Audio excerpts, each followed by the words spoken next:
une théorie biblique de la solitude, je me permets de vous renvoyer, je le dis parce que si vous êtes croyant, vous devez lire ce 5e ou ce 6e évangile qui s'appelle le livre de la Genèse, et en particulier le livre des commencements, n'est-ce pas?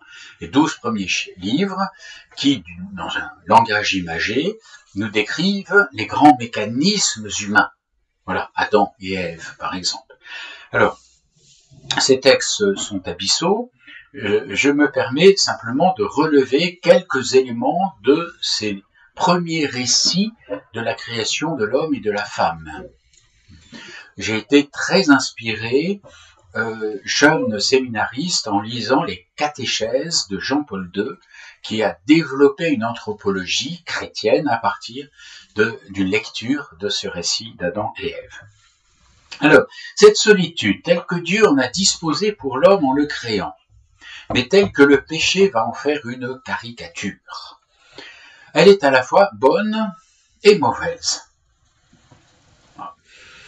Pas de chance pour les esprits simplistes, l'évangile, la parole de Dieu nous balance toujours entre deux pôles, le plus, le moins pour que le courant passe, n'est-ce pas?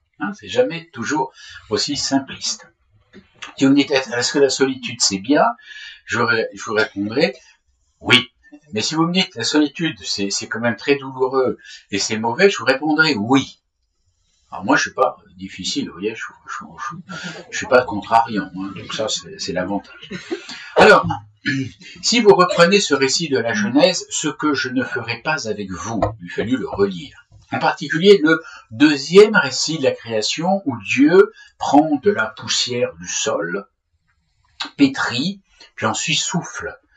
Et Adam, à ce moment-là, prend vie. Voilà. Et puis ensuite, il se trouve donc seul, vous vous souvenez. Et comme il n'est pas bon que l'homme soit seul, quand Dieu dit que c'est bon, ça veut dire que c'est le bonheur. Quand Dieu dit que c'est pas bon, ça veut dire que c'est le malheur. Quand c'est le bonheur, on est joyeux. Quand c'est le malheur, on est triste. Voilà. Il faut traduire tout simplement cette connotation. Il n'y a pas simplement que Dieu dit comme ça, il constate. Non, c'est un constat qui est créateur. Alors, nous constatons d'abord qu'il y a ce que Jean-Paul II avait appelé une solitude originelle. Ne retenez qu'une chose, s'il le faut, de ma conférence de ce soir, qui est tout à la fois nécessaire, donc bonne, nécessaire au plan de la création, au plan de ce que je suis, de ce que vous êtes, et en même temps douloureuse. Ça nous donne une toute autre lecture, si vous voulez, à la fois du péché, qui aurait introduit le mal, oui, par un certain côté, mais il n'est pas bon que l'homme soit seul, et en même temps, il y a une solitude originelle, c'est-à-dire qui appartient à tes origines, je vais être un peu vulgaire, à tes tripes, d'accord, à ta constitution d'homme et de femme, bien entendu, quand je parle des hommes, c'est pour faire court, voilà, de toute personne humaine, il y a une solitude sans laquelle nous ne pouvons pas être nous-mêmes, non, sans laquelle je ne peux pas être moi-même, parlons justement de je, de moi, Luc, en l'occurrence, parce que c'est mon prénom, voilà, etc. C'est cette solitude originelle. Entre guillemets, attention à ce que je dis, j'emploie un langage imagé, comme dans le récit de la Genèse, c'est le seul raté de la création. Puisque Dieu crée la lumière, il voit que c'est bon. Dieu fait les animaux, il voit que c'est bon. Et là, il n'est pas bon que l'homme soit seul. On a envie de dire, Seigneur, tu aurais pu te débrouiller autrement. Il voulait nous dire que cette solitude appartient profondément à notre humanité. Cette phase, ce moment humain qui va demeurer jusqu'au bout, indépendamment de tout péché, de toute misère, de toute mise au banc, de tout isolement construit, subi, tout ce que vous voulez. D'accord? On est bien d'accord. On est à l'origine. C'est constitutif de ce que je suis. Cette phase humaine apparaît donc comme un enfantement douloureux, difficile. C'est ce temps tout à fait étonnant où le moi individuel, je sens que je suis un individu, toi t'es toi, moi c'est moi, je l'écris correctement, hein, attention, je ne suis pas vulgaire. Voilà, c'est l'individu qui progressivement va mûrir intérieurement, c'est le langage de la philosophie que j'emploie ce soir, pardonnez-le-moi. Le moi se déplie en je, J-E. Le je qui va être désormais relationnel, qui va être une ouverture, qui va permettre de trouver l'aide à sortie. Voilà. Donc, on éprouve la solitude. Et non pas une fois dans sa vie, ah, j'avais 30 ans, j'étais seul, c'était terrible. Maintenant, ouf, ça va bien, j'ai trouvé la personne aimée, je me marie, c'est fantastique. Et oui, et au coup, après la période fusionnelle, qu'est-ce qui se passe? 5 ans après, 10 ans après, je suis rattrapé par cette solitude originelle. Et qu'est-ce qui se passe? J'en accuse l'autre. Quoi? Tu n'as pas su me faire sortir de cette solitude fondamentale. Et si l'autre a fait un peu de philosophie, ou si elle a suivi d'excellentes conférences à la paroisse du Saint-Esprit, elle répondra, mais non, il ne s'agit pas de ça. Il ne s'agit pas de notre communion, il s'agit de ce que cette solitude elle va t'habiter jusqu'au bout. Voilà. Parce qu'on ne nous a pas dit cela. Voilà. On éprouve la solitude pour aller plus loin. Pour aller plus loin qu'elle, mais sans l'abandonner jamais. Ce travail sur soi, je pense, réclame une réflexion très poussée, nous la fîmes avec ces groupes de célibataires jadis, je ne fais que l'évoquer ce soir. Si vous craignez la solitude, Tchekhov, ne vous mariez pas. Voilà. On trouve dans la littérature ce constat d'une autre façon, saisissant, mais c'est ça. Voilà. Un célibat creux ne mène qu'à un mariage vide. Ça, c'est Jean-Claude Bologne que je vous citais dans son histoire du célibat. Bon, etc., etc. On pourrait multiplier les expériences et les... Voilà. Deuxième remarque sur ce récit de la Genèse. Donc, il y a d'abord cette solitude originelle. Voilà. Très originale. Et au fond, quand l'ermite part au désert, c'est celle-là qu'il va mettre en lumière. Pour lui-même, pour la vivre, mais aussi pour te dire à toi, pauvre évêque diocésain, pauvre curé dans ta paroisse, là au milieu de plein de monde, attention, cette solitude existe. Elle est en toi. Hein, je vous rappelle que chacun est signe pour les autres. Hein. Voilà. Il y a la diversité initiale. De ce moi qui a éprouvé la solitude naît l'autre, qui n'est autre que moi, précisément, que parce que j'ai éprouvé cette solitude. Voilà. C'est une part de moi, Ève, qui est une part d'Adam, mais c'est en même temps autre, autrui. Vous voyez, dans le mot autrui, vous entendez autre. Et parfois, nous faisons en latin, nous ne jouons pas l'emphase, mais quand nous disons l'alter ego, n'est-ce pas? Alors, c'est ego c'est moi en latin, voilà. Donc il a la même dignité que moi, etc. Mais alter, c'est un autre. Voilà. C'est très subtil, une personne humaine, ce que vous êtes, ce que je suis, rentrer en communion l'un dans l'autre, c'est très complexe. Alors Ève, tirée de la côte d'Adam, éclaire avant tout ce mystère de autrui, autre. Mais le récit, donc d'Adam et Ève, l'inscrit dans un couple particulier. Et là, je suis enregistré, mais je sais que je me passe la corde au cou si vous publiez ça dans Canard enchaîné ou autre, parce que c'est le couple homme-femme. Ah. Bon. Je pourrais me cacher derrière le pape François qui a dit que la théorie du gender était la pire chose que j'ai jamais dite au niveau de la culture. Il l'a dit récemment. Assez curieusement, on l'a beaucoup répercuté dans nos médias français. Bon. Donc, le couple homme-femme, c'est une identité, si vous voulez, naturelle, voilà, structurelle. Nous ne parlons pas là de toutes les questions de tendance affective. Nous parlons de la vérité homme-femme, qui n'a pas d'équivalent. Alors, je vais faire à chaque fois un peu de philosophie et très très vite. Voilà. Ce couple homme-femme, d'après le récit de la Genèse, tend à une chose. Une seule chair. C'est le propre de cette relation. Voilà. Ce qui n'est pas le cas de l'amitié ou de la fraternité ou d'autres relations. Voilà. Il faut aussi arriver à un moment donné à, même si je vous le dis très très vite ce soir, hein, il faudrait développer tout ça dans une préparation au mariage où nous le faisons, par exemple, hein, une seule chair. La conjugalité qui se réalise entre un homme et une femme a cette particularité de viser une unité féconde par la chair.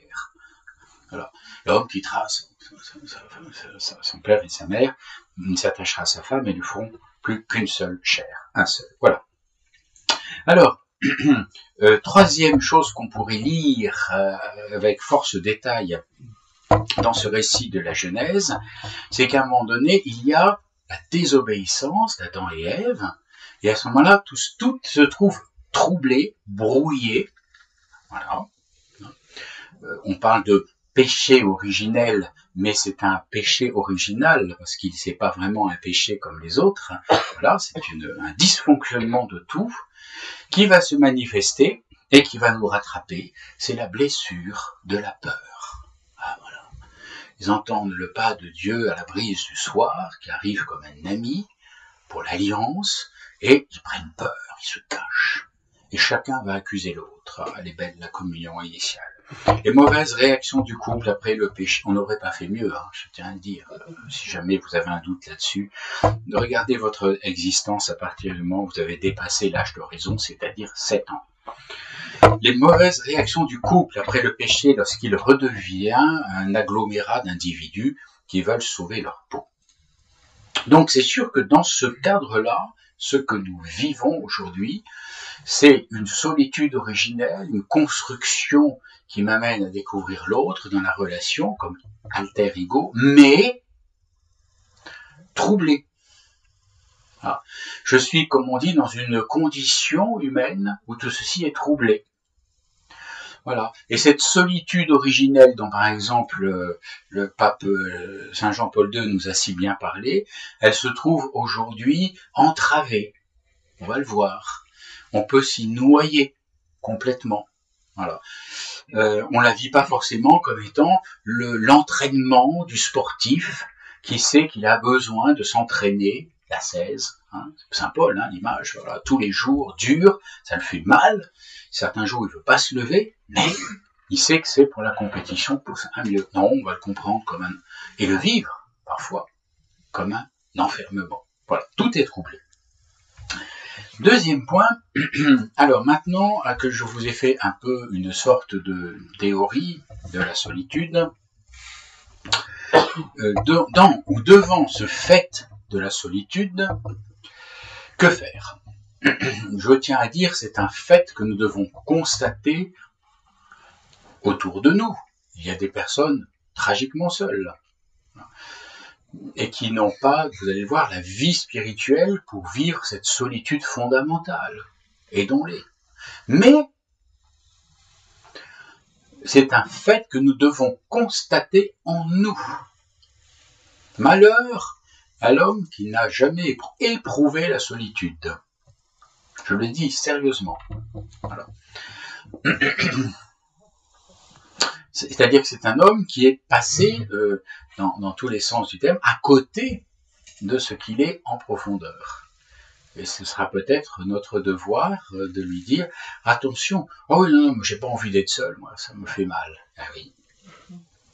Oh non, mais moi, quand je suis seul, je m'ennuie. Et l'ennui est le meilleur terreau de la vie spirituelle. C'est pas l'opposé. C'est le meilleur terreau. Donc, attention, ce constat de la solitude autour de nous, en nous, que faire?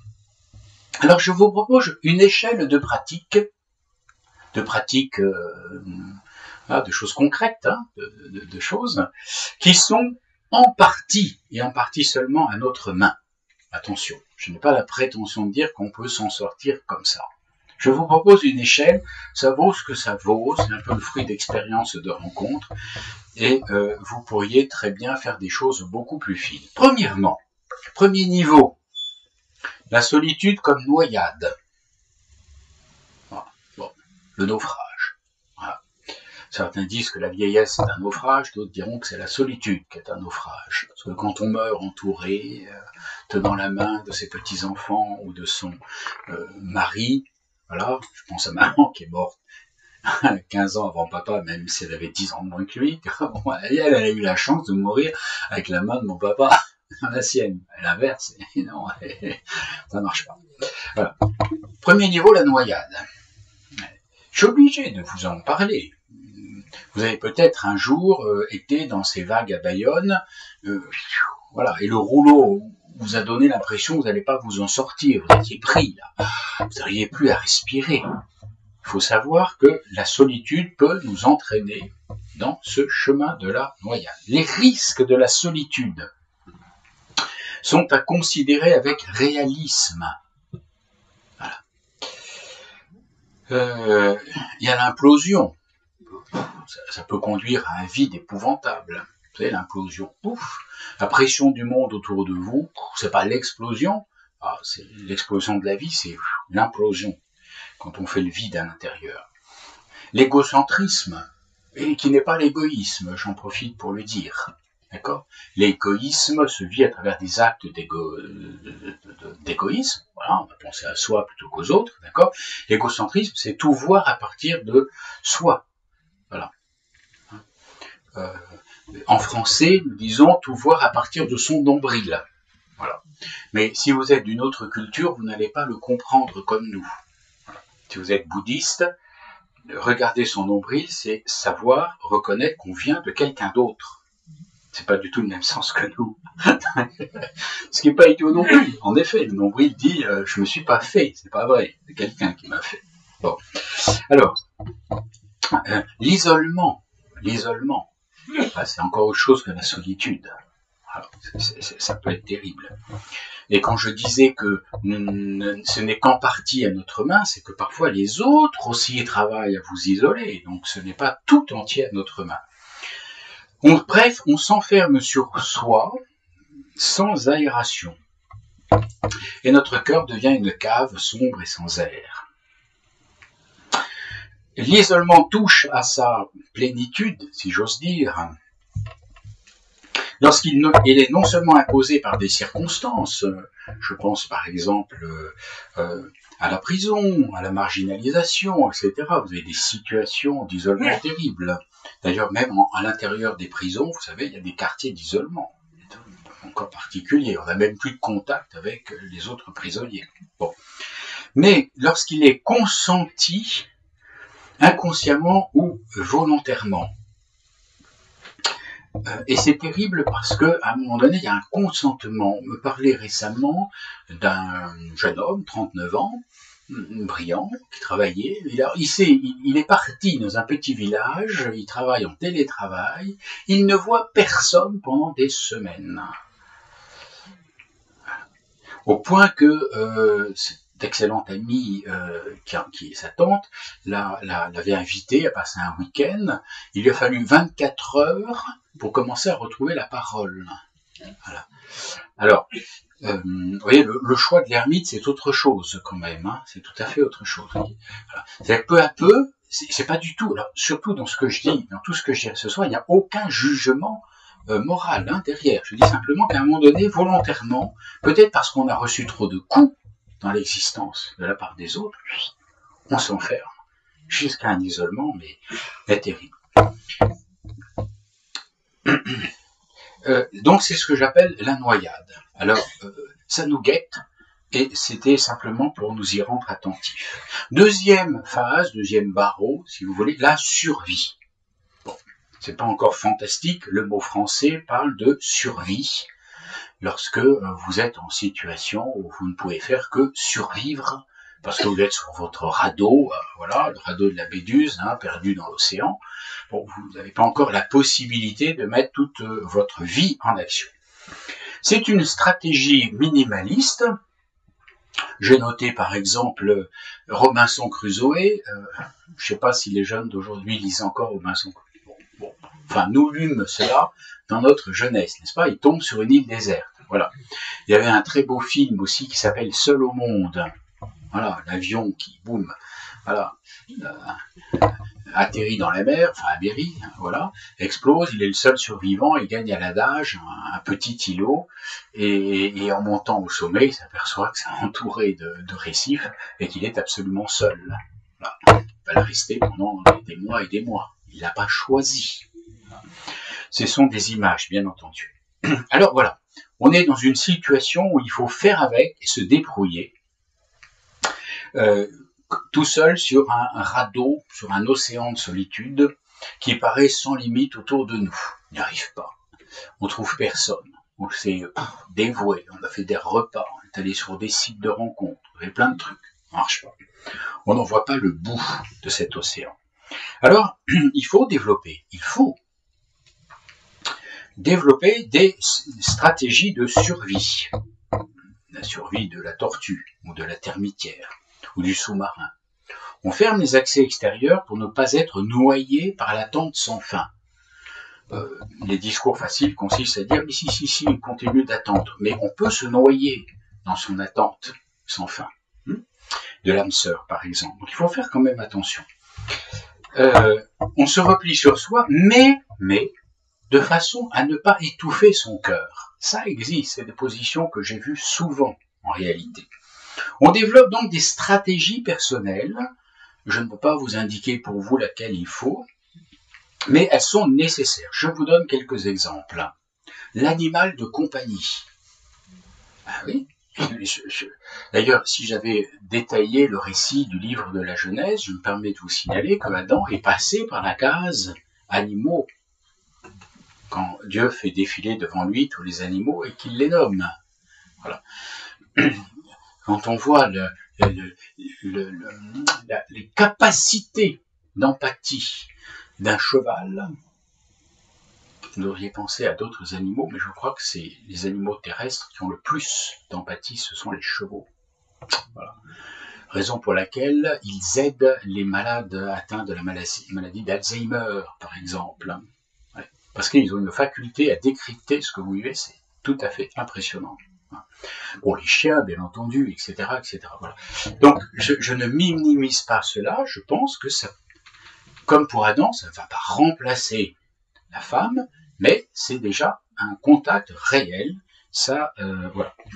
Je pense à la nature aussi, aller se marcher dans les bois, dans la montagne, etc., quand on le peut, les associations, le sport, la vie culturelle. Au fond, dans cette stratégie de survie, on vise une certaine autarcie. Lorsque je fréquentais au tout début, donc à la fin du siècle dernier, ces personnes célibataires, en particulier les jeunes femmes, me suis fait rembarrer, à raison, lorsque ces jeunes femmes m'expliquaient qu'elles étaient bien obligées d'être autarciques. Elles savaient même réparer toutes seules leur voiture. Ce qui, à ma génération, paraissait absurde. Enfin bon, voilà, etc. Donc elle me dit, mais on est bien obligé à tous les niveaux. Je vous donne cet exemple qui vous paraît un peu matériel, mais c'est quand même la réalité. Il faut développer une stratégie d'autarcie, y compris dans les tâches quotidiennes, parce qu'on n'a pas le choix. Il ne faut pas se laisser aller. Il faut y aller. La survie, vous voyez, c'est se battre. Voilà, Robinson Crusoe, il se bat contre cette situation qu'il n'a pas choisie. Et pour l'instant, il ne peut pas en sortir. Voilà. Alors, je me permets simplement de signaler quand même une chose importante. Il faut souvent, voire presque toujours, une personne extérieure et bienveillante pour vous faire passer de la noyade à la survie. Voilà.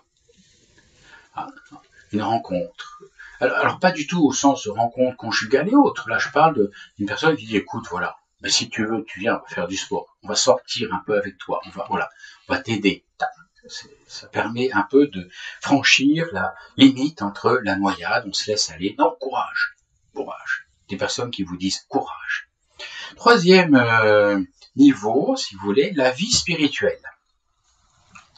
On a compris à ce moment-là que cette solitude, aussi source d'affres et d'émotions douloureuses soit-elle, est aussi la chance pour donner de l'épaisseur et de la profondeur à notre esprit, à notre cœur. Voilà. Alors c'est tout à fait pertinent, je parle de vie spirituelle, qui bien sûr, pour beaucoup d'entre nous, si nous avons la foi, va devenir une vie spirituelle religieuse. Voilà, de piété. Mais vous savez que le monde est plein, entre les philosophes et les différentes traditions religieuses, de personnes qui ont une vie spirituelle. La vie spirituelle commence par la connaissance de soi, n'est-ce pas? Voilà. Et donc nous ne sommes pas les seuls, les chrétiens, à en parler, bien entendu. Mais nous faisons cela, nous, dans une autre lecture, dans la lumière de se dit la vie spirituelle. Pour nous, chrétiens, c'est la vie de l'Esprit Saint qui se joint à notre esprit en nous. Voilà. Mais tout le monde, enfin, la solitude n'est pas le propre des chrétiens. Je veux dire, il faudrait que je parle de vie spirituelle. Hein.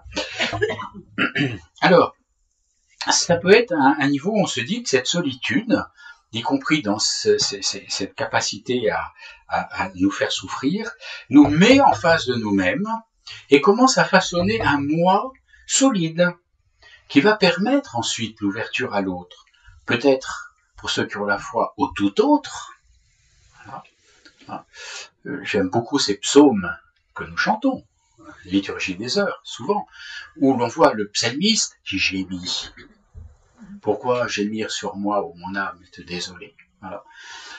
Il faut se plaindre, mais à un moment donné, il faut que la plainte, comme toujours dans les psaumes, aboutisse à l'action de grâce.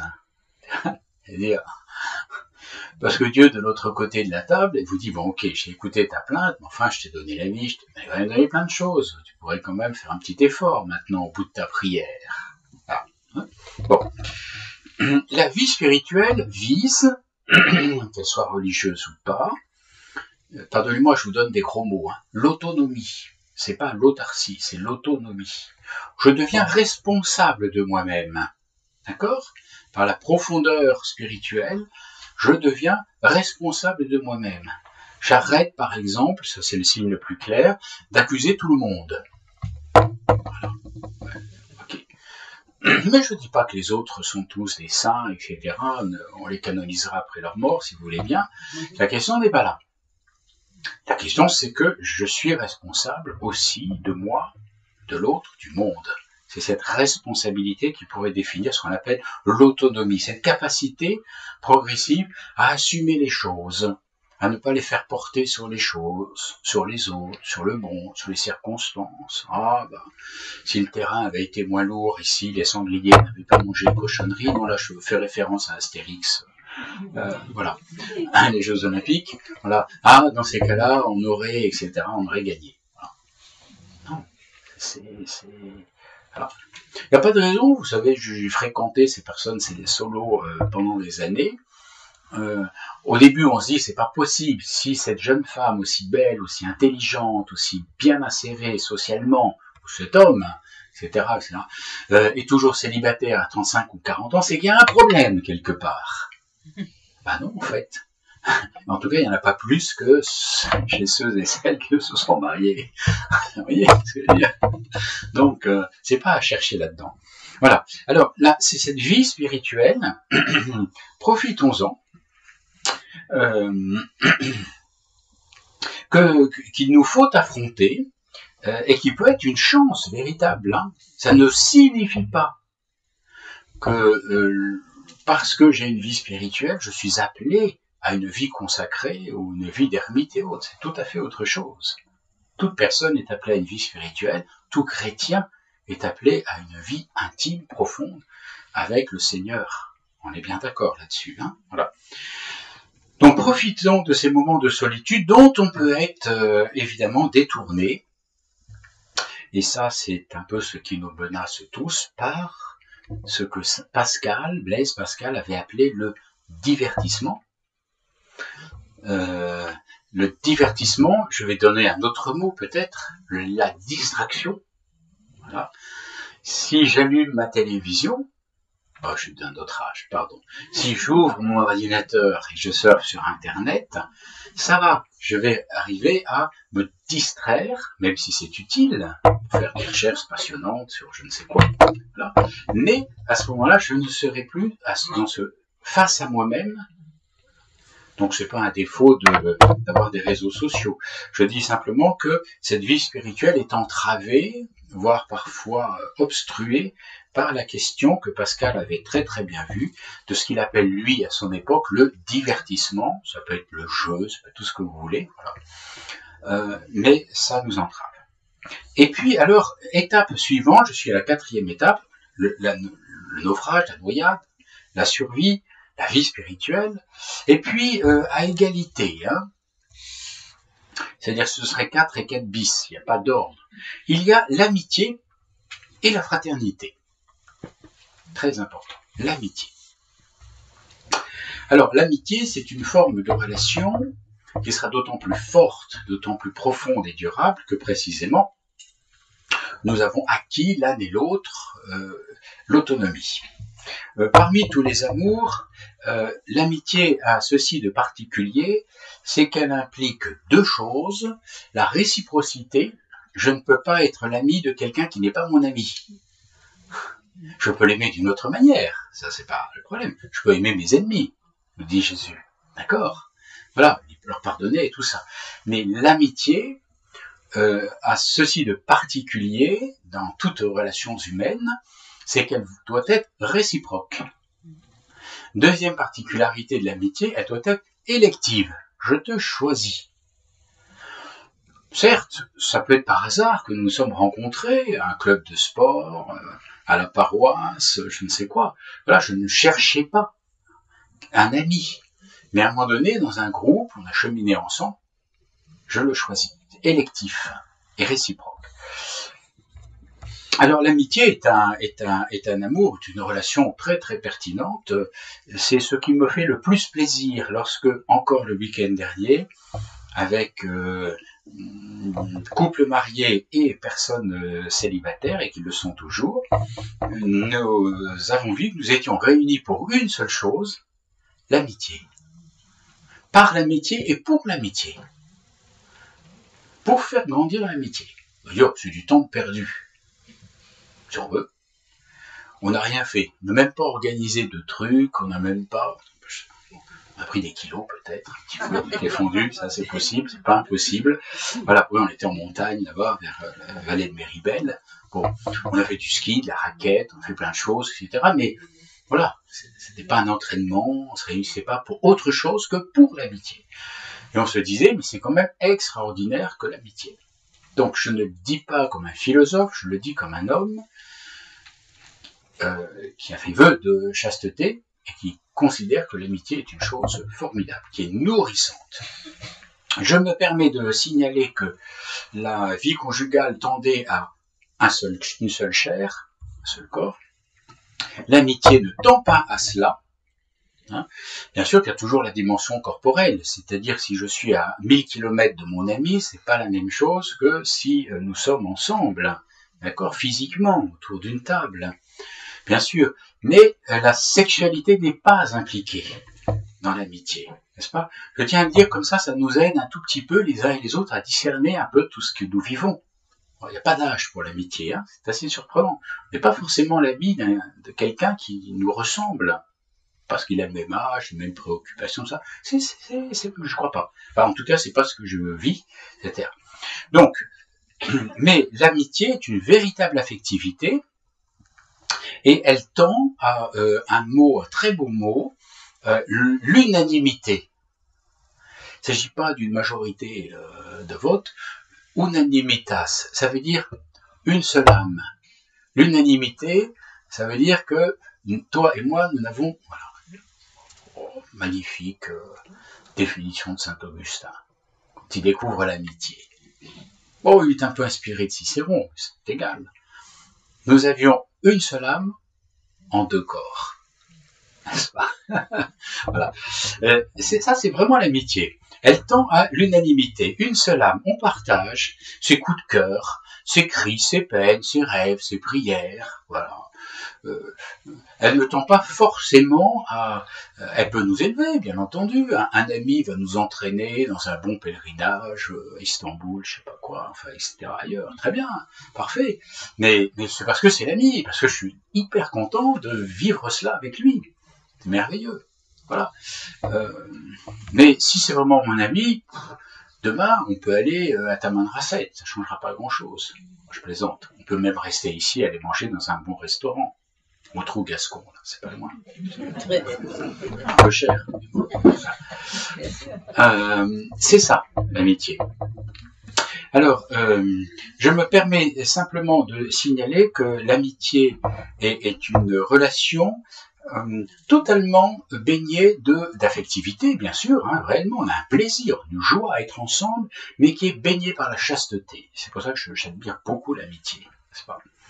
Et c'est le signe que lorsque on commence à avoir d'autres désirs, d'autres façons de voir l'autre, eh bien, c'est que peut-être notre amitié évolue dans un autre sens qui peut être tout à fait légitime. Hein. Attendez, hein, je veux dire, souvent les belles rencontres de conjugalité ont commencé tout simplement par la camaraderie, voilà, puis ensuite par une véritable amitié, puis après on s'est dit, il y a plus. Bon. La fraternité, que je ne mets pas au-dessus ou en dessous, que je mets à égalité de l'amitié, puisque les deux choses peuvent se vivre. Voilà. Là, j'étais le week-end dernier, pardonnez-moi de parler de moi, c'est juste avec des amis. Mais régulièrement, je vais voir mes frères dans mon abbaye, parce que je suis religieux. D'accord. Et régulièrement aussi, je vais en famille, puisqu'on a la chance d'être une fratrie assez ample et qui s'aime beaucoup. Frères et sœurs de sang. D'accord. Frères ou sœurs de religion, parce que nous partageons la même règle, la même communauté. Là, nous sommes au niveau de la fraternité. Et d'ailleurs, dans cette fraternité, il y a quelques confrères qui sont des amis. C'est différent, il faut le sentir, ça. Ça amoindrit pas la fraternité, n'est-ce pas? Ça peut se superposer. Vous pourrez être marié et avoir d'excellents amis. Après, la difficulté, c'est qu'il faut que votre conjoint accepte que de temps en temps, vous donniez du temps à vos amis, etc. Bon, ça, c'est autre chose. Alors, la fraternité est une relation très particulière qui nous fait sortir de l'isolement, hein, totalement. Voilà. Et la fraternité commence, je vous ai pas dit qu'elle était élective. Voilà. On le dit, d'ailleurs, on choisit pas ses frères. N'est-ce pas? Je rentre en religion, je me prends tous les frères qui sont rentrés avant moi, qui ont fait leurs vœux avant moi, et je déciderai éventuellement des plus jeunes qui rentrent après moi, à condition que le chapitre, on vote, hein, c'est très démocratique, voilà, c'est comme ça. Donc on les choisit très peu, nos frères. C'est le Seigneur qui nous appelle et nous réunit, comme le sang. La plupart du temps, nous n'avons pas choisi nos frères et sœurs, et tant mieux pour nous, et tant mieux pour eux. Hein. Allez, d'accord. Alors, la fraternité peut se vivre aussi avec la conscience que nous avons une origine commune. Il faut l'avoir identifiée. N'est-ce pas? Voilà. Ah, t'es mon frère. Bah oui. On a comme ils disent en Afrique, même père, même mère. Voilà.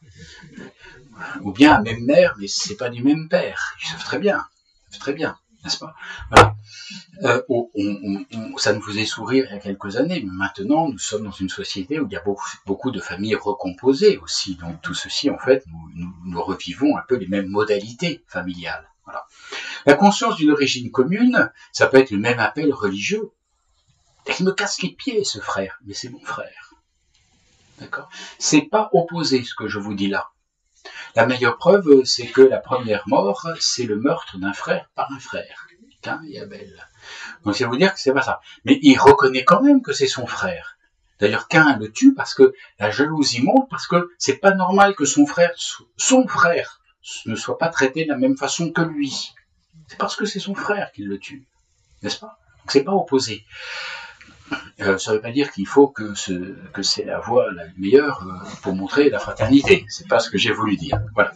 Donc, la fraternité commence avec la conscience d'une origine commune. Le sang, l'appel religieux, mais aussi l'humanité. Alors ça, c'est le cœur des saints. Ils sont capables de comprendre que tout être humain est un frère, puisqu'on a une origine commune. On a le même père. Et oui.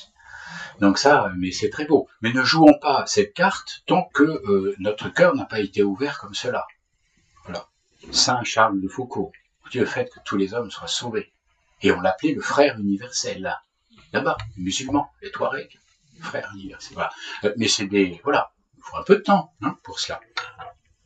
La fraternité est une chose magnifique qui se vit dans l'entraide concrète, même si on n'a pas d'affection particulière. La fraternité se vit dans l'entraide concrète. D'accord? Voilà. C'est mon frère. Voilà. Quel est le problème du frère aîné de la parabole là, du fils prodigue? D'accord? C'est que justement, il n'accepte pas ça. Et il accuse son père. Bon, vous relirez Luc chapitre 15. La fraternité, l'amitié tendait à l'unanimité, une seule âme. La fraternité doit tendre à ce mot si beau, à la concorde. Voilà. Et rien n'est plus beau que la concorde des frères. La concorde, c'est-à-dire des cœurs à l'unisson. Saint Augustin a beaucoup écrit là-dessus. Voilà. Ce n'est pas l'unanimité, un seul esprit, on partage tout, etc. Non, vous n'avez pas choisi vos frères et on vous demande de vivre ensemble une forme d'harmonie des cœurs que nous appelons la concorde. Et pour Saint Augustin, ce n'est pas possible si vos cœurs ne sont pas tendus, non pas face à face, mais tendus vers Dieu. Voilà, vos cœurs se retrouvent là, comme les rayons d'une roue convergent vers le moyeu central. Voilà, on ne choisit pas ses frères, on choisit ses amis. Voilà en tout cas, outre la conjugalité, bien sûr, avec l'amitié et la fraternité, deux façons tout à fait remarquables qui n'éliminent pas la solitude originelle, mais permettent vraiment de vivre une communauté, une relation très très épanouissante. Je vous le promets par expérience, il y a des amitiés qui demeurent. Je dois vous cacher que si un jour j'ai quelque chose qui pourrait alimenter mon orgueil, quelque chose de vrai évidemment, parce que des choses sottes qui alimentent votre orgueil, il y en a beaucoup, eh bien je me présenterai devant le Seigneur en disant « Oui, mais quand même, c'est un peu grâce à moi que toutes ces personnes sont devenues amies. » Ah, ça, il ne pourra pas dire le contraire. Bon. Il n'aura pas envie de dire le contraire. Dernière partie, qui est un peu une sorte de conclusion. Nous sommes pour la plupart d'entre nous en église, un certain nombre de vos prêtres sont là, dont votre curé. Voilà, pour ceux qui savent ce que c'est qu'un curé, vous n'êtes pas obligé d'être catholique, pratiquant, parce que vous êtes là ce soir. Hein. Alors, je voudrais donner un petit mot. Donc, la solitude appartient à toute personne. Voilà. On en fait ce qu'on peut, comme je vous l'ai dit, on s'y noie, on survit, on construit une vie spirituelle, on construit une amitié, on reçoit une fraternité, etc. etc. Mais c'est vrai qu'il y a aussi une condition de vie qui est celle d'être solo. On peut dire célibataire si vous voulez. J'aime bien le mot solo parce qu'il indique clairement tous ceux qui se trouvent réellement en situation de solitude. Voilà. Parce qu'ils n'ont jamais été mariés, parce qu'ils ne sont plus mariés, etc. Voilà. Donc ils n'ont pas de relation conjugale, voilà. Et ils ne vivent pas en communauté religieuse, etc. Ils sont voilà, seuls. Je crois qu'on peut être clair, j'englobe tout le monde dedans. Voilà. Et ce n'est pas que les personnes âgées, je tiens à le dire. Il y a, bien sûr, chez les personnes âgées, un taux de personnes solo très important, le veuvage, avec des femmes qui résistent mieux au temps que les hommes, semble-t-il, au niveau de l'espérance de vie, en tout cas. Voilà. Bon, c'est comme ça, donc il y a beaucoup de veuves, par exemple. Hein. Bon.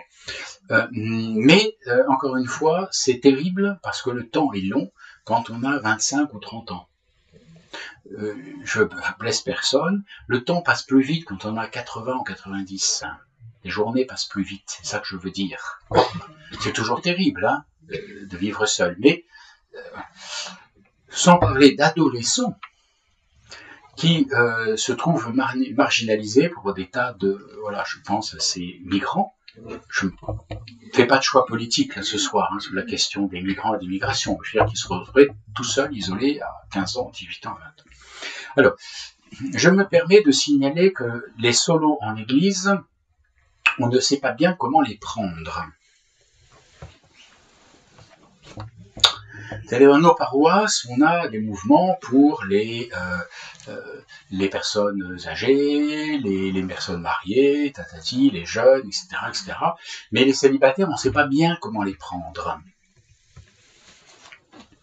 Bah oui, on ne peut pas leur dire forcément. Alors, les enfants au caté, ils sont contents? J'ai pas d'enfants. Oui, d'accord. Okay. Voilà. Votre préparation au mariage, ça se passe bien? J'ai rencontré personne. Bon, enfin, voilà. Au bout d'un moment, on ne sait pas très bien comment les prendre.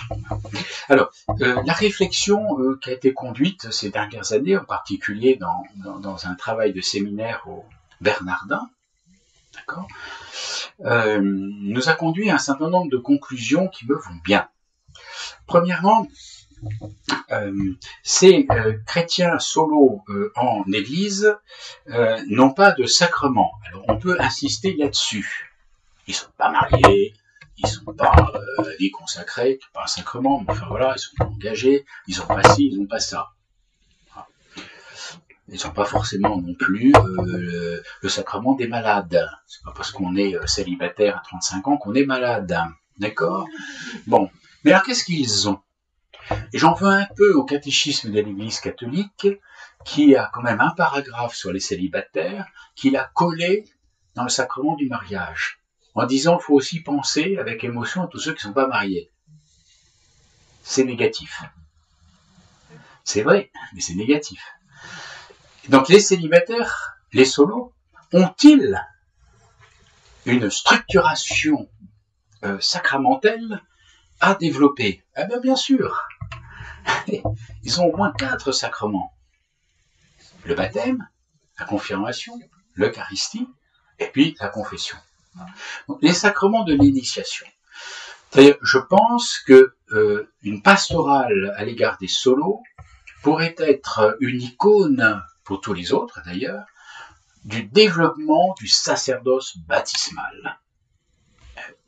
Je dis ça comme si ça allait de soi, plus personne n'en parle malgré le Concile Vatican II, comme s'il était éloigné désormais dans les siècles des siècles. Ça fait 60 ans, j'en conviens, qui a beaucoup mis en lumière le fait que le baptisé, alors baptisé, confirmé, eucharistié, hein, bien sûr, dans la plénitude du sacerdoce baptismal, avait quelque chose en lui de sacerdotal, prophétique et royal. Donc là aussi, vous comprenez que je vais très vite, mais il me semble que nous ne serions pas démunis si au lieu de fixer le mariage qu'ils n'ont pas, nous regardions ce qu'ils avaient, ce qu'ils ont. Voilà. Donc, comment développer en chacun, avec cette solitude comme condition de vie ou comme expérience intérieure, eh bien, les sacrements qu'ils ont reçus et les charismes aussi que l'Esprit Saint n'a pas manqué de leur donner. Deuxième élément qui pourrait éclairer une pastorale des solos en Église, dans les groupes des JP et des PM. On se demande ce que c'est, honnêtement. Alors, les JP, on sait un peu, c'est les jeunes professionnels. Voilà.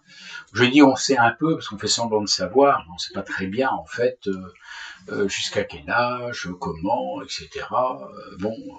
Comment on fait avec eux, est-ce qu'on les prend après la sortie des études, etc. Évidemment, tout ça, c'est continu. Voilà.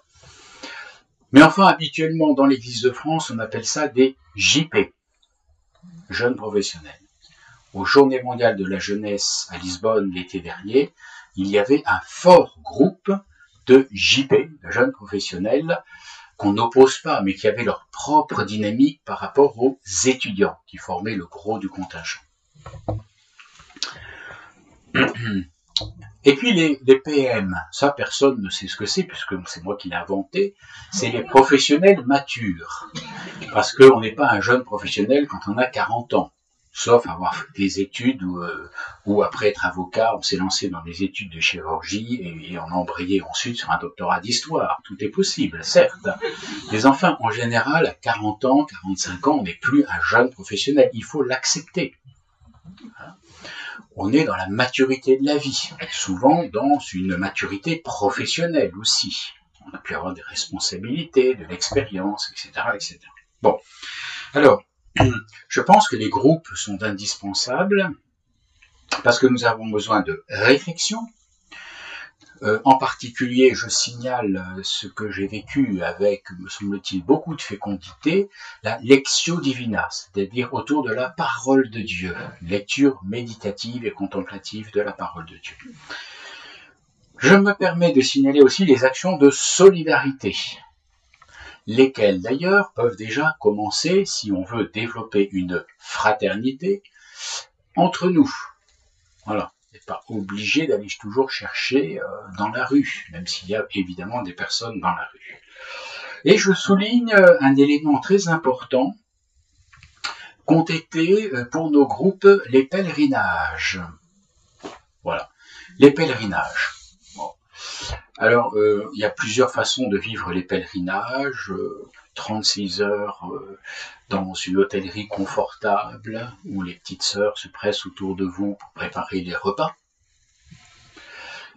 Mais c'est très bien. C'est bien, c'est comme ça. Et puis, il y a des pèlerinages aussi un peu plus aventureux. Mais célibataire, parce qu'on disait toujours t'es célibataire. Alors je dis mais célibataire. Une fois lors d'un pèlerinage un peu aventureux, je sais pas en convenir, où tout n'était pas servi, tout rôti. Sur voilà, moi j'avais appelé ça le jubilé de l'amour et eux l'avaient appelé le Colenta de l'amour, parce qu'il y avait quelques petites difficultés. C'est beau vous faire rire, mais c'est vrai en plus. Voilà. Et en fait, ça porte du fruit, parce que rien ne vaut que de souffrir un peu ensemble, dans certaines limites, affronter des orages en montagne. Donc les pèlerinages, dans leur vocation profonde, voulaient entraîner le corps et l'esprit, mais aussi le corps, et très souvent, mais attention, chacun selon son âge et ses moyens physiques, bien sûr, mais quand seul l'esprit est entraîné dans un lieu de pèlerinage, on a oublié ce que c'est que le pèlerinage. On a fait une retraite, ce qui est une excellente chose, bien entendu. Voilà.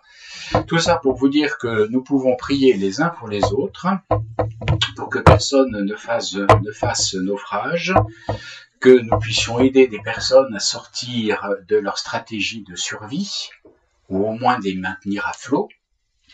Voilà. Que nous puissions avoir des cœurs assez larges, élargis l'espace de ta tente, n'est-ce pas? Élargis ton cœur pour aussi proposer des amitiés ou des fraternités. Je me permets d'ouvrir une parenthèse, l'âge n'a rien à voir là-dedans. La conjugalité, oui, il est difficile de se marier avec quelqu'un qui a vraiment... Oui, je sais, au sommet de l'État français, il y a un exemple. Ouais, ok. Mais c'est pas une critique, hein, c'est de très beaux exemples inverses, mais voilà. Mais la conjugalité, oui, on se marie rarement avec quelqu'un qui a 30 ans ou 40 ans de plus, 10 ans, éventuellement, 15 ans, voilà. L'amitié, la fraternité, non, l'âge ne joue pas, hein, n'est-ce pas? Donc voilà, on pourra prier pour cela. Parce que il faut absolument que toute personne que nous rencontrons puisse trouver en nous la personne qui sera pour elle le déclic pour fracturer son isolement, l'isolement qui résonne dans nos cœurs, et je termine là-dessus par isolation. Vous savez, on parle des isolations thermiques. Les fils isolés, que rien ne passe, que rien ne sorte. Et là, je vous dis le contraire. Travaillons à l'isolation thermique de nos maisons, voilà. Mais travaillons à briser l'isolation cardiaque du cœur de chacun de nous. C'est aussi dans notre mission, me semble-t-il, quand on voit ce Jésus qui s'approche. C'était hier, je crois, l'évangile de l'infirme de la piscine de Bethesda. Mais personne ne m'a amené dans la piscine. Ça fait 38 ans que je suis là. Personne. C'est peut-être le plus prodigieux. Jésus qui lui dit, tu n'as pas besoin, je suis là. Merci.